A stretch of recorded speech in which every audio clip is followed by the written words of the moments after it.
Ka-chow! This is why we're replacing the valve cover gasket. You can see all the oil accumulating around the edge of the gasket and beneath it. Start by removing the vanity cover. Then remove both plastic cowlings by using a 10mm socket.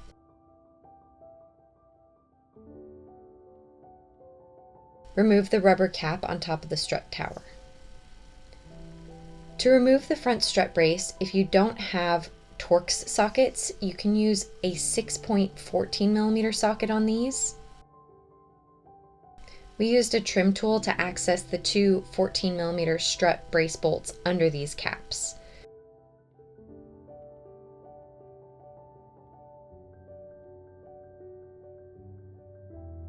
It's best to have a magnet handy to get these bolts out easily.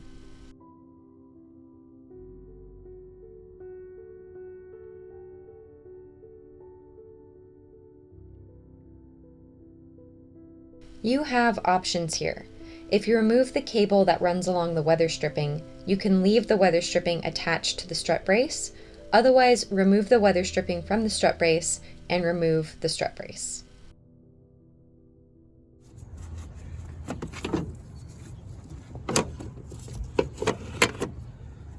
Okay. Next, you're going to remove the 7 12mm bolts holding the plastic brace in. There are 3 on the right side of the car and 4 on the left side.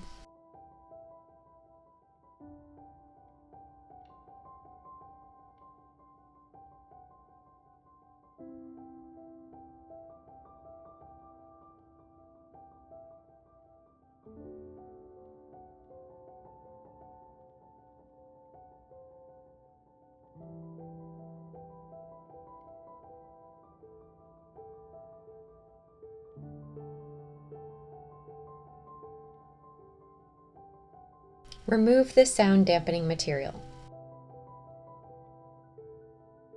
On the right-hand side of the car, there's a sensor that you lift the red tab and remove, then undo the clip so you can set the wire on the other side of the car. Sweet. And then that just pulls out. Awesome. And then that way you can drape that all the way over there and it'll be out of the way. Sweet. This breather hose is a pain in the butt. The likelihood of it breaking is really high because it's brittle after living next to the engine. There is a washer trick that people use. I recommend just having a spare hose ready to replace this one. I'll put a link in the description. Okay, so it took 2 of us and 4 hands. And one broken little guy, which... Again, we didn't have Etorx sockets, but we were able to use a 6.5mm socket on the bolts holding the seal for this sensor in place. You have to undo the sensor to be able to take the seal off. But you know what, actually, I think I need to get rid of this Maybe first. undo it. There we go. Oop, that worked. And then this guy. Okay, so the whole thing comes with. Sweet. It's best to separate these connectors while they're held in place. Base tab. So get that little guy up. Okay, and then use your thumb and push it towards. Push hard until it clicks. Yep, and then pull. Pull hard. You got this. Those wires out of the way. Beautiful. That should be plenty. And then this guy, so you can go back here. Okay. And then Remove the bracket for these connectors, which is a T30.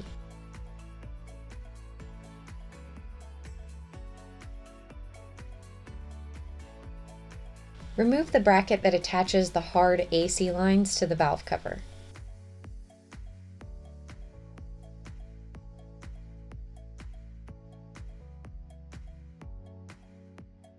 To remove the coils, lift up on the latching device and undo the connector.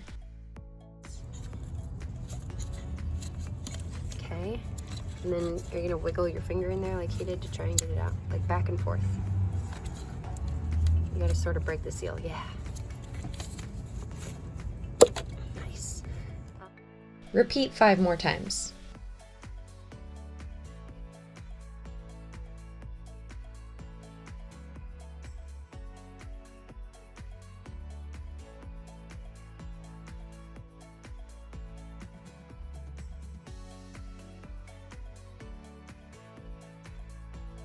Remove the 3 8mm nuts for the ground wires. It helps to have a magnet next to the nut when removing it so it doesn't fall, or remove the nut by hand.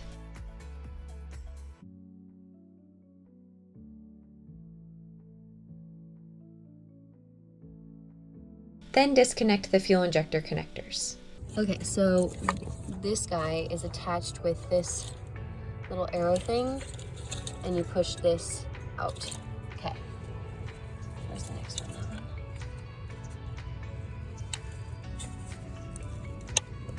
Beautiful. Okay.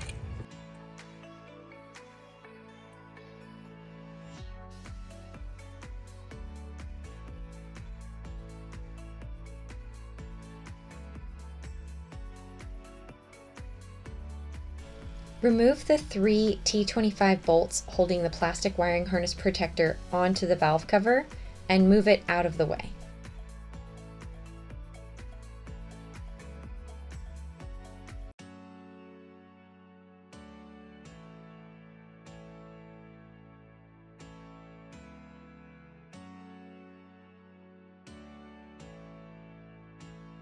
This wire needs to be removed, and we did not have the proper Torx bit, so we used vice grips.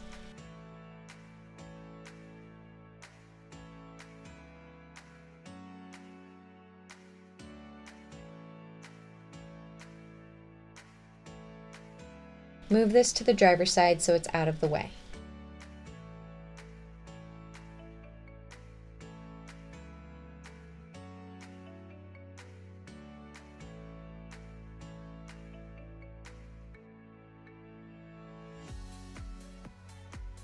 Now is the time to disconnect the fuel injectors. Start by opening the gas cap and leaving it open. Oh, just a little bit. Nice. It's funny, did you hear it release? Yeah. Do not open the driver's door while you have the fuel system open. Use a 14mm flare nut wrench and place rags under each injector as you loosen them.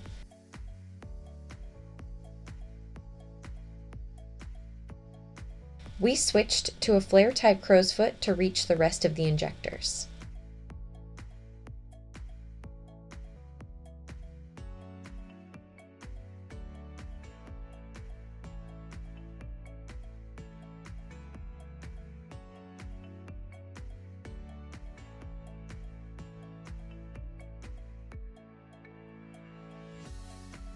Remove the plastic holders from the fuel rail.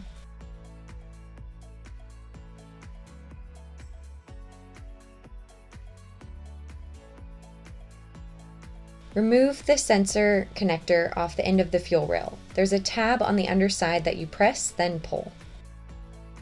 Use a 17mm flare nut wrench to break the fuel rail loose. It's lefty-loosey. Do you think it's lefty-loosey or? Yeah, it should be going that way. No? Yeah. Yeah, okay, perfect. Beautiful. Now you should be able to undo that with your hand, and the whole rail should slide out. Yay!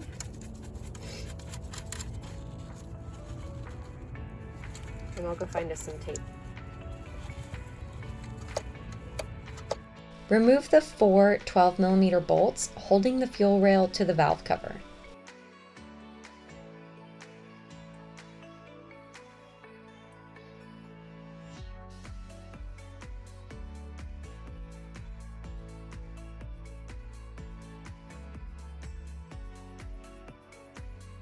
Then slide the whole fuel rail out. So just pull on those last two, make sure everybody's lifted. There we go. Perfect. Now, we should be able to just lift. Sweet! Taping off the openings for the fuel system is a good idea so that no debris gets in them.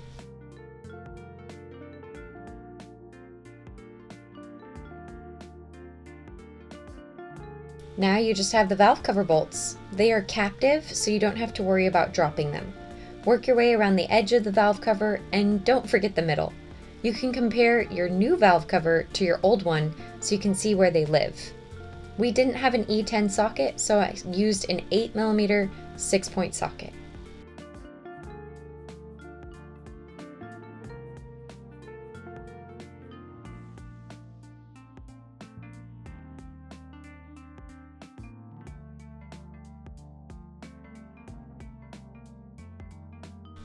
For the back ones, you have to lift the plastic bracket out of the way.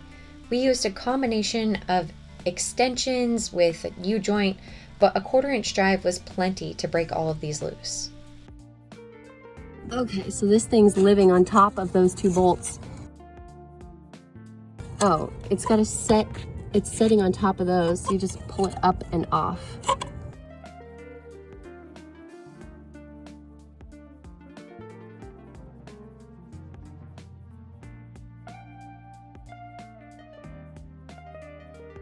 If you're picking a spot to pry up on the valve cover, make sure you're not putting stress on plastic components.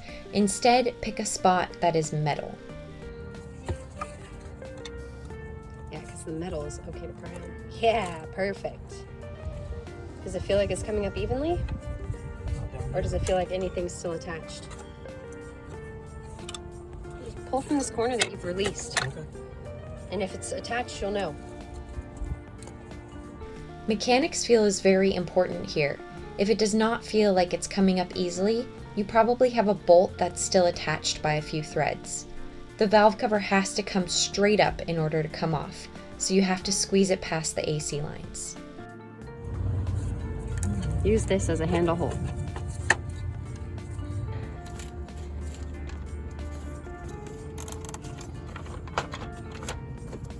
Does it still feel like it's getting caught? On that AC line? Yeah. Yeah. Can we come up and then out?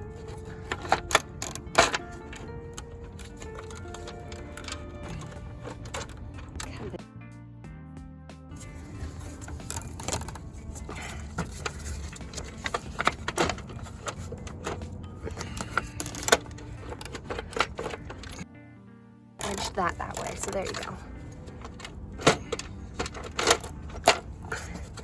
It's got to go back in this way, so you keep that in mind.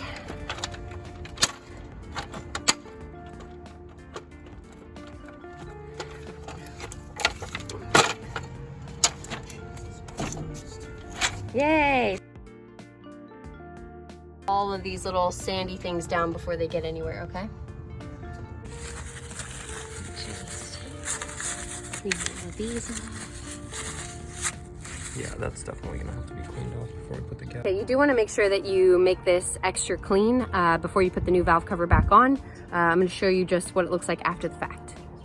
So you can see we've actually cleaned up all of the edges and also where the gaskets seat here. And then we're going to make sure that this stays clean, make sure there's no oil while we put the new gasket down. When comparing your old parts to your new parts, you may need to transfer over one or more of the nubs that the engine vanity cover sits on. Now is a good time to do that. These were 13mm.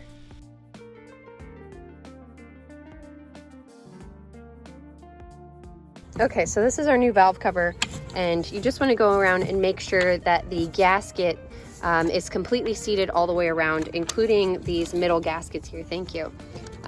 So make sure that that's nice and seated before we go and try and put this back on. Just so we have a handle hold. It needs to go back in the same way it came out, relatively flat. And just be real careful because you don't want this to catch anything and pull it down. Okay? We'll also be very careful of this guy because it's sticking up and has to go through that hole. This is a gentle juggling act. No forcing was required other than tugging on the AC lines. I'm worried about that. I'm going to do this side last so that I can really finagle it. This is where you were stuck because you see the angle here? Yeah. So, I sort of want this side to go in first.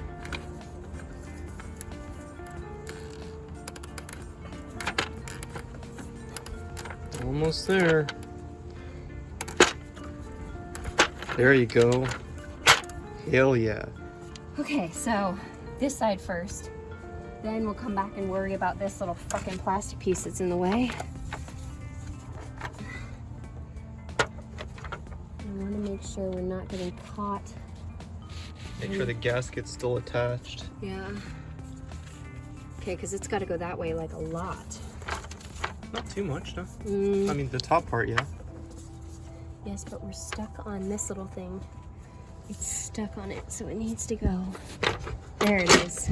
It was caught. Let me borrow this. It was caught on this little lip. So I had to go up and over that. Excellent. Sweet. I just wanna. You're gonna look up the torque sequence? Yeah. Okay, I wanna make sure that some of these are in their happy homes before we go any further.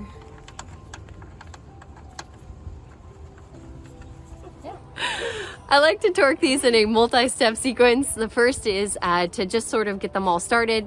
Then you want to go in and tighten them by hand. And then after that, you can go around in the torque sequence, which I'm going to put right here for you. These are torqued to 75 inch-pounds. There are two weird bolts in the middle that weren't counted in this torque sequence. I torqued them after number 10. So I will show you where that is right now. Route that back there. This guy went here, right? Yep. And then down underneath that corner. It kinks, yep, just like that. So you're putting it back in those little hooks, okay? So these are a little bit sharp. You just got to be careful you don't get Super sharp. caught. And then that came up and went that way. Yeah.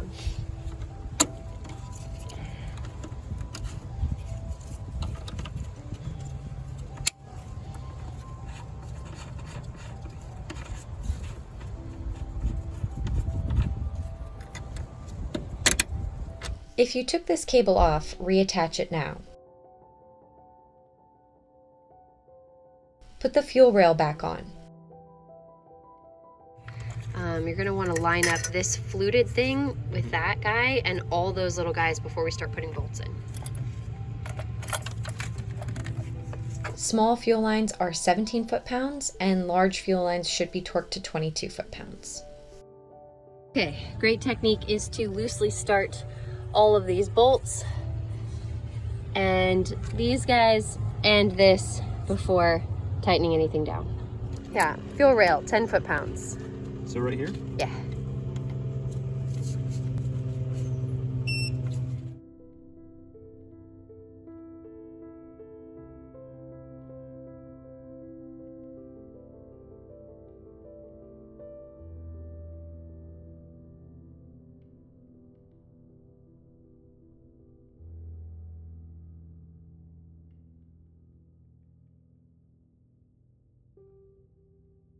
Put the bracket back on for the AC lines at 5 to 7 foot-pounds.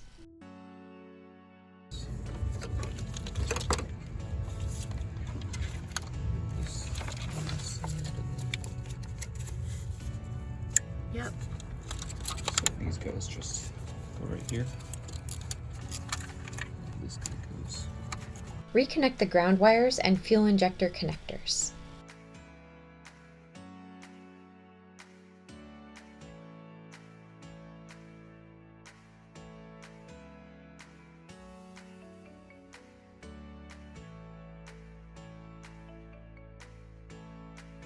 That fit nicely. Oh, there might be a, or maybe no, maybe that's.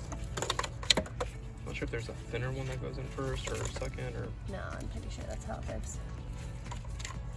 And then this comes up over there. Yeah. Okay, beautiful. This car is getting new spark plugs and ignition coils. These new coils do have lubricant already in there, so you don't need to apply any silicone grease. There it is. Then if you notice the way that it sticks out here, that's actually going to fit right into the groove. And then I'm going to put my thumb on the back here and just push all the way down. I'm going to make sure that that's all the way around and not pinched. Cool. Seat all the coils and reconnect their connectors.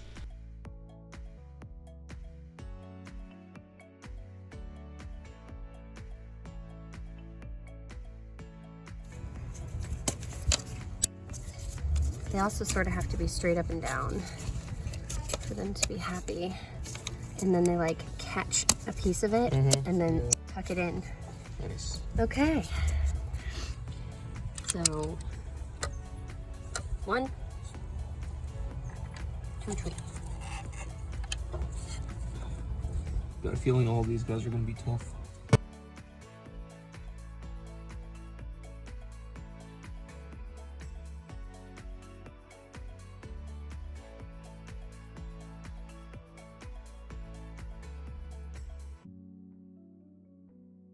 The blue in front. What? You wanna bring over the... Oh. So It's like, what do you want from me? Everything.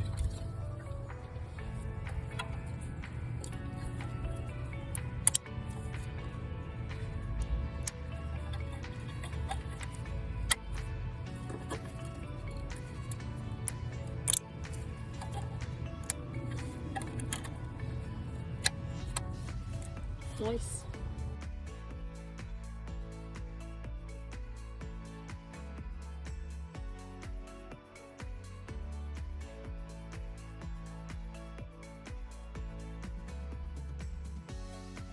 Did this sit? Yep. No, it lived in there. Did it not like, was it not secured by anything? Yeah, it's secured by these guys. Okay. And then it looked like that, I think. No, that's fine. Yeah. Yeah. You should have 3 on that side.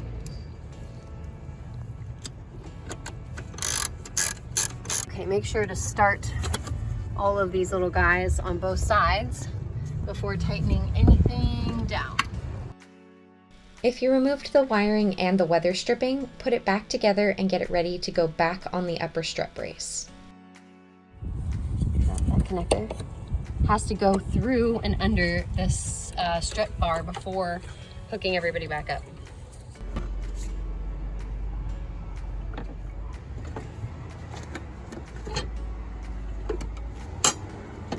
Torquing these to 30 foot-pounds.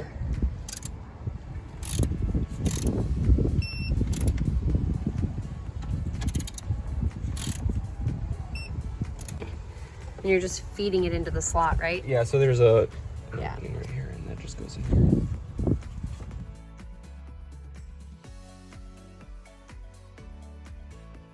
That just goes over it.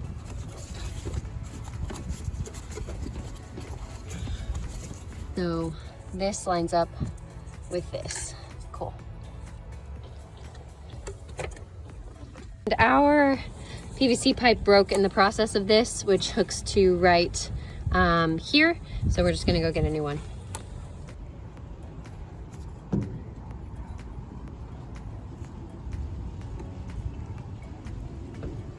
Are you having to feed it in a specific way? That's what I'm trying to figure out. I would assume it's on top of that. So this, Yeah. this go like that, and then this. Slides in. It's gotta go more towards the windshield. Do you see the marks? Yeah, perfect. Maybe that goes under it? There we go. I think that goes under it. No, one is on top and one is underneath. Got it.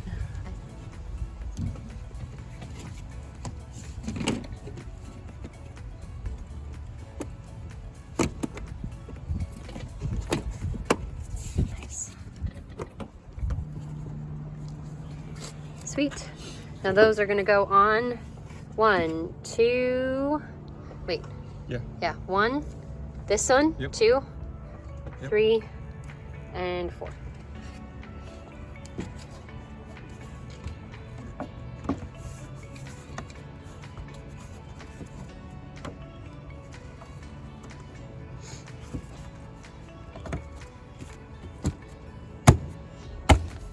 Thank you so much for watching. If you found this video helpful, please like, comment, and subscribe below so we can help other people find this video. I offer automotive education and consulting, so if you need help completing this job, my contact information is in the description below.